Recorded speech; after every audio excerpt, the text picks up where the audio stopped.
Pendant longtemps, tu as été ton pire ennemi. Non pas parce que tu voulais te saboter, mais parce que tu as appris à survivre en accusant les autres, en remettant tout à plus tard et en justifiant ce qui te maintenait prisonnier de la même version de toi-même. Tu t'es convaincu que tu étais victime des circonstances, alors qu'en réalité, ce sont tes pensées, tes habitudes et tes décisions qui te maintenaient immobile.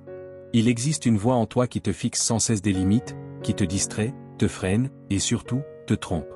Elle le fait avec des raisons qui paraissent logiques. Pourtant, le premier pas vers une véritable transformation n'est pas de lutter contre le monde, mais d'avoir le courage de te regarder avec honnêteté et de laisser de côté les excuses qui t'ont empêché de grandir. Cette vidéo est une invitation à cesser de vivre endormi. Une invitation à rompre avec la médiocrité déguisée en confort et à entamer un chemin où c'est toi qui décides qui tu vas devenir. Ici, il n'y a ni formule magique ni discours creux, seulement des principes stoïciens capables de transformer des vies réelles. Tu découvriras pourquoi accepter l'inconfort, cultiver l'autodiscipline et réécrire tes habitudes est le plus grand acte d'amour-propre qui soit. Tu comprendras que chaque pensée et chaque action est un choix, soit elle t'enfonce, soit elle te libère. Reste jusqu'à la fin, car nous ne parlerons pas seulement de la manière d'arrêter de te saboter, mais aussi de la façon de devenir ton meilleur allié. Non pas parce que tu es parfait, mais parce que tu décides d'être inarrêtable. Avant de continuer, je veux que tu ailles dans les commentaires et que tu écrives « Aujourd'hui, j'arrête de me saboter et je commence à me construire ». Tu te demanderas peut-être pourquoi. Parce que lorsque tu l'écris, tu le déclares. Tu l'inscris dans ton esprit, dans ton subconscient, et c'est précisément là que commence le véritable changement. Alors écris-le maintenant. Et commençons. Numéro 1. Remets-toi en question avant d'abandonner. Ne continue pas à te blâmer sans te comprendre. Ton ennemi intérieur se cache dans tes excuses. La plupart du temps, ce n'est pas le monde qui te limite, c'est toi. Chaque fois que tu pointes du doigt l'extérieur, les circonstances, les autres ou ton passé, tu détournes ton regard de l'endroit où se trouve réellement le problème, à l'intérieur de toi. Les excuses que tu te répètes deviennent des chaînes invisibles. Des justifications comme « je ne peux pas »,« ce n'est pas le bon moment » ou « je suis comme ça » sont les murmures de cet ennemi intérieur qui craint le changement. Il ne crie pas, il ne s'impose pas. Il se contente de te convaincre de t'arrêter, déguisé en logique, en prudence ou en confort. Mais si tu ne te questionnes pas avec honnêteté, si tu ne confrontes pas tes pensées avec rigueur, tu vivras en croyant que les murs sont à l'extérieur, alors que, bien souvent, c'est toi qui les as construits. Le chemin stoïcien commence par une seule décision, prendre l'entière responsabilité de toi-même. Et cela exige du courage, car il n'y a rien de plus inconfortable que de se regarder sans filtre. Interroge-toi avec fermeté. Pourquoi fais-tu ce que tu fais? Pourquoi repousses-tu sans cesse? Pourquoi te racontes-tu les mêmes histoires encore et encore? Chaque fois que tu te poses ces questions avec sincérité, tu fais un pas de plus vers le silence du saboteur intérieur. C'est seulement à partir de cette clarté que tu peux réellement te transformer. Tu n'es pas destiné à répéter le même cycle. Tu es appelé à le briser.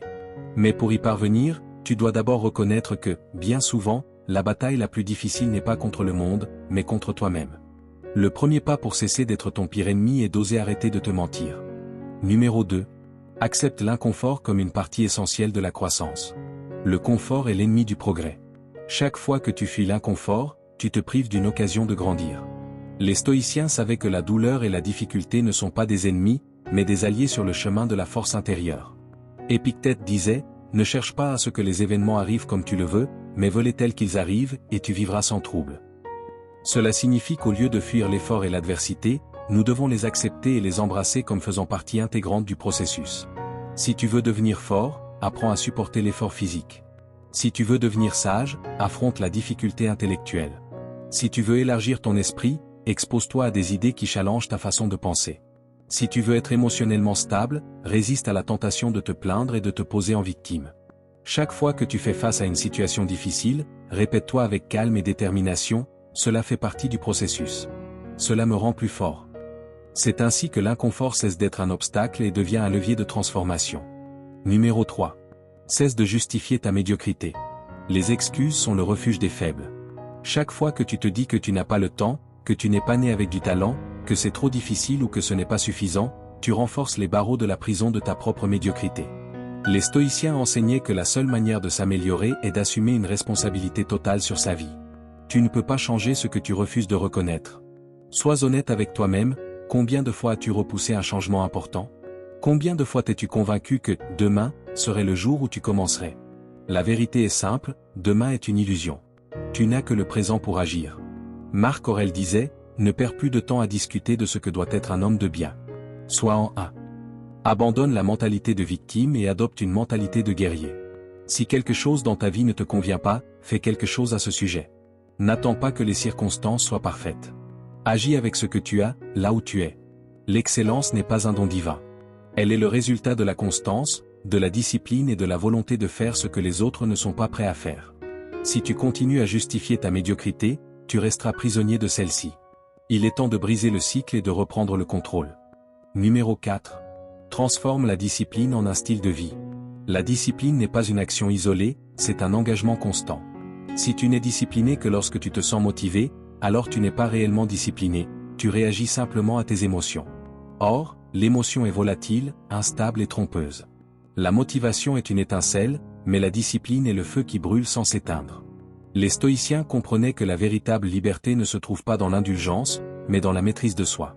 Sénèque disait, « Ce n'est pas que nous manquions de temps, c'est que nous en gaspillons beaucoup. » Et c'est là que tout commence.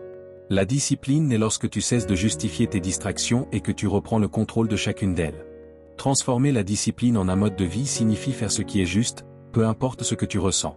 Il ne s'agit pas d'attendre le moment parfait, mais d'agir même lorsque la paresse, le doute ou l'inconfort tentent de te retenir. Chaque jour où tu repousses ce que tu dois faire, tu deviens plus faible. Chaque jour où tu agis malgré la résistance intérieure, tu deviens plus fort. La clé réside dans la répétition. Ce que tu fais une fois est un acte. Ce que tu répètes devient une habitude. Et ce que tu maintiens avec constance forge ton caractère. Un homme discipliné ne négocie pas avec son esprit pour savoir s'il doit se lever tôt, faire de l'exercice ou travailler sur sa mission. Il le fait, tout simplement. Si tu veux réellement libérer ton potentiel, cesse d'être prisonnier de tes impulsions. Utilise la discipline comme une arme pour te façonner toi-même. N'attends pas de te sentir prêt. N'attends pas d'en avoir envie. N'attends pas un miracle. Agis, encore et encore, jusqu'à ce que l'effort devienne ta seconde nature. Avant de continuer, je t'invite à aimer et partager cette vidéo afin qu'elle touche un maximum de personnes. Et si tu ne veux manquer aucune de mes prochaines vidéos, abonne-toi et active la cloche de notification. Numéro 5. Embrasse la solitude et apprends à être avec toi-même. La plupart des gens craignent la solitude parce qu'ils ont pris l'habitude de fuir leur propre présence. Ils s'entourent de bruit, de distractions et de relations superficielles. Non pas parce qu'ils y trouvent du plaisir, mais parce qu'ils redoutent de rester seuls avec leurs pensées. Le stoïcien, lui, ne voit pas la solitude comme une punition, mais comme une opportunité.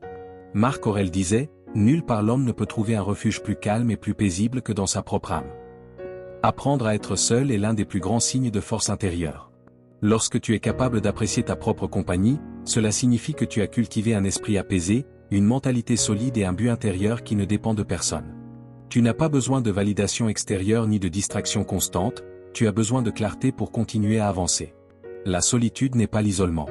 Elle ne signifie pas se couper du monde, mais apprendre à ne pas en dépendre. C'est dans les moments de solitude que tu peux réfléchir, te remettre en question et construire la meilleure version de toi-même. Demande-toi, qui suis-je lorsque personne ne me regarde? Est-ce que je vis selon mes principes ou est-ce que je joue un rôle pour être accepté? Les faibles craignent la solitude parce qu'en elle, ils se retrouvent face à leurs peurs, leurs insécurités et leurs vérités inconfortables. Les forts, eux, l'embrassent, car ils savent que c'est dans le silence que se trouve la véritable sagesse. Ne cherche pas à remplir chaque instant de bruit. Apprends à écouter ta propre voix. Fais de la solitude une alliée, et non une ennemie. Si tu peux être seul et te sentir pleinement en paix, alors tu ne seras jamais vraiment seul. Et lorsque tu entreras en relation avec le monde, ce sera depuis la force, et non depuis le besoin. Numéro 6. Fais taire la voix qui te sabote et écoute celle qui te propulse. À l'intérieur de toi coexistent deux voix. L'une a peur, l'autre croit.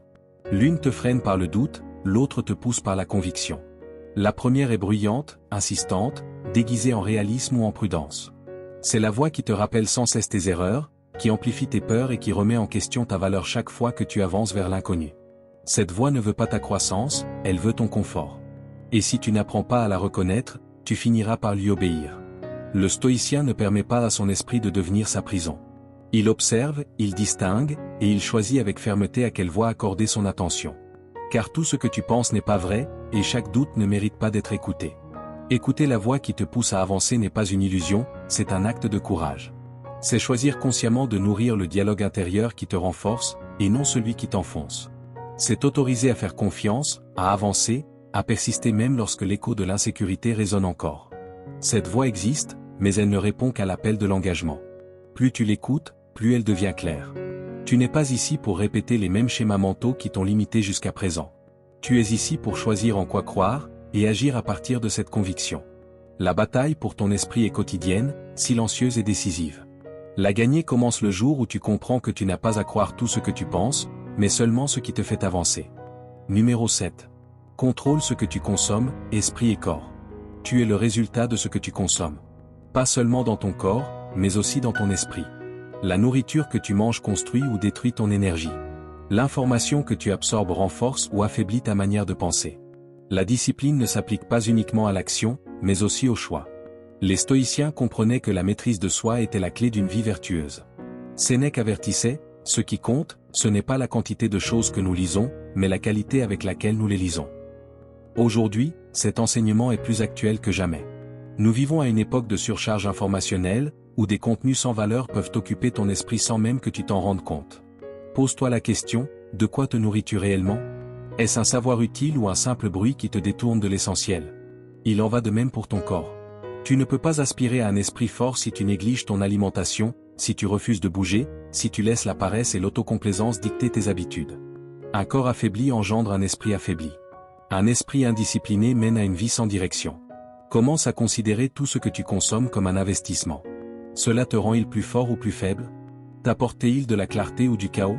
Te rapproche-t-il de ton plein potentiel ou te maintient-il dans la stagnation? Il ne s'agit pas seulement d'éviter ce qui est négatif, mais de choisir consciemment ce qui t'élève.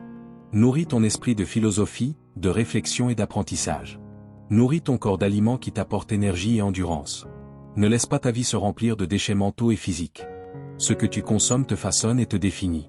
Si tu veux devenir fort, choisis avec précision ce que tu laisses entrer dans ton esprit. Numéro 8. Transforme chaque obstacle en opportunité. Les faibles voient les obstacles comme des excuses. Les forts les voient comme des épreuves. Les stoïciens comprenaient que la vie ne consiste pas à éviter les difficultés, mais à les utiliser pour grandir.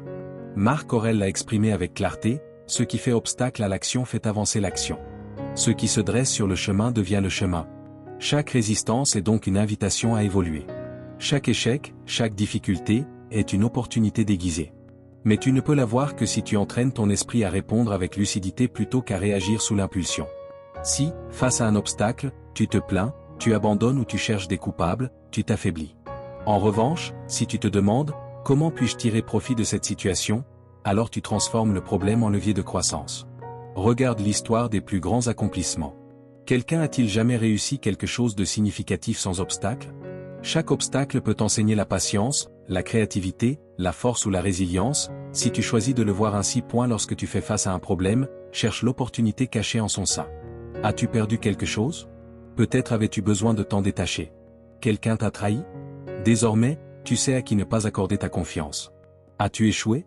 Alors tu disposes maintenant d'une carte précieuse, celle de ce qui ne fonctionne pas. Tout a de la valeur, si tu décides de l'extraire. La plupart des gens gaspillent leur énergie à résister à l'inévitable. Mais toi, tu choisis la voie stoïcienne. Accepte la réalité et adapte-toi. Utilise chaque coup pour te renforcer. Fais de chaque obstacle une marche à gravir, et non un mur à subir. Le chemin ne sera jamais facile. Mais si tu changes ta manière de penser, chaque difficulté deviendra une arme qui te rapprochera de ton véritable potentiel. Numéro 9. L'autodiscipline. L'autodiscipline est la clé de la véritable liberté. La plupart des gens pensent que la liberté consiste à faire ce que l'on veut, quand on le veut. Mais ce n'est pas de la liberté. C'est une forme d'esclavage déguisé, esclavage aux impulsions, à la paresse, aux désirs passagers. La vraie liberté n'est pas l'absence de contrôle, mais la maîtrise de soi. Et la seule clé pour y parvenir est l'autodiscipline. Les stoïciens comprenaient que celui qui ne se gouverne pas lui-même est condamné à être gouverné par ses émotions, ses habitudes et ses circonstances. Épictète disait, « Nul n'est libre s'il n'est maître de lui-même ». Si tu dépends de la motivation pour agir, tu es l'esclave de ton humeur. Si tu n'es pas capable de dire non aux distractions, tu leur es enchaîné. Si tu ne te forces pas à faire ce qui est nécessaire, quelqu'un ou quelque chose d'autre décidera à ta place. L'autodiscipline n'est pas une répression, c'est une puissance. C'est la capacité d'agir avec détermination, indépendamment de ce que tu ressens. C'est te lever tôt quand tu préférerais dormir davantage. Travailler lorsque personne ne te surveille. T'entraîner quand la paresse te murmure de t'arrêter. Rester fidèle à tes principes lorsque le monde t'entraîne dans une autre direction. Voici le paradoxe, plus tu es discipliné, plus tu deviens libre. Lorsque tu maîtrises tes habitudes, tu prends le contrôle de ta destinée. Lorsque tu entraînes ton esprit, tu prends le contrôle de ta trajectoire. Lorsque tu domines ton corps et ton mental, personne ne peut te briser. Chaque décision que tu prends renforce une version de toi-même. Demande-toi laquelle tu nourris, la forte ou la faible. L'autodiscipline n'est pas une punition. C'est le chemin vers une vie sans limite. Ne laisse pas tes désirs éphémères détruire ta grandeur. Maîtrise-toi, et tu seras véritablement libre. Numéro 10. Ne t'accroche ni au passé ni au futur. Vis le présent. Ton esprit est comme un voyageur inquiet. Il s'accroche constamment au passé, revivant erreurs, regrets et moments que tu ne peux plus changer. Ou bien il se projette dans le futur, craignant l'inconnu, s'obsédant sur ce qui n'est pas encore arrivé. Mais pendant que tu te perds dans ces temps inexistants, tu oublies l'unique réalité, le présent. Les stoïciens comprenaient que l'instant présent est le seul que nous possédions réellement. Marc Aurèle écrivait « Ne gaspille pas le reste de ta vie à des suppositions et à des inquiétudes sur ce que tu ne peux pas contrôler. Tu ne peux pas modifier le passé, tu ne peux qu'en tirer des leçons. Tu ne peux pas prédire l'avenir, tu ne peux que t'y préparer. La seule action véritablement puissante est ici et maintenant. S'accrocher au passé, c'est porter un poids inutile. Si tu as commis des erreurs, transforme-les en enseignements, pas en chaînes. Si quelqu'un t'a blessé, laisse tomber le ressentiment, car il t'attache davantage à la plaie. Si quelque chose a mal tourné, accepte-le et avance. Le passé n'existe plus, sauf dans ton esprit. S'accrocher au futur est tout aussi destructeur. L'anxiété face à ce qui vient te vole ta paix. Planifier est sage, mais t'inquiéter de l'incertain te prive de tranquillité. Demande-toi, puis-je agir à ce sujet maintenant? Si la réponse est oui, agis. Si la réponse est non, lâche prise. Vivre le présent est une pratique quotidienne. Concentre-toi sur ce que tu peux faire aujourd'hui, sur ce que tu peux contrôler à cet instant. Quand tu parles à quelqu'un, écoute-le vraiment. Quand tu travailles, mets toute ton attention. Quand tu marches, ressens chaque pas. La vie se déroule ici et maintenant. Numéro 11. Trouve un but dans chacune de tes actions. Dans la vie moderne, il est facile de tomber dans le piège de faire des choses sans sens, de se laisser porter par la routine sans se demander pourquoi derrière chaque action. Les gens s'enlisent dans le quotidien sans objectif, simplement parce que c'est ce que l'on attend d'eux ou parce que c'est le plus simple. Mais le stoïcisme nous enseigne que la vie est précieuse. Chaque action doit avoir un but clair et significatif. Tu ne peux atteindre ton plein potentiel sans un sens derrière chacun de tes gestes. Sénèque disait, ce n'est pas que nous ayons peu de temps, mais que nous en perdons beaucoup. Si tu ne trouves pas de but dans ce que tu fais, tu gaspilles ta vie. Pourquoi te lèves-tu le matin? Pourquoi travailles-tu? Pourquoi interagis-tu avec les personnes qui t'entourent?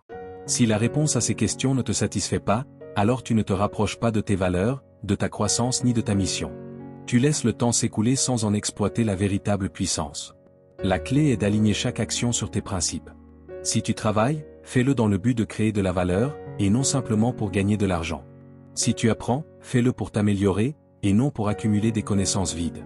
Cherche un objectif qui favorise la croissance mutuelle, le respect et la compréhension, et non une satisfaction superficielle. La véritable liberté arrive lorsque tu choisis un but et que tu vis selon lui dans chacune de tes actions.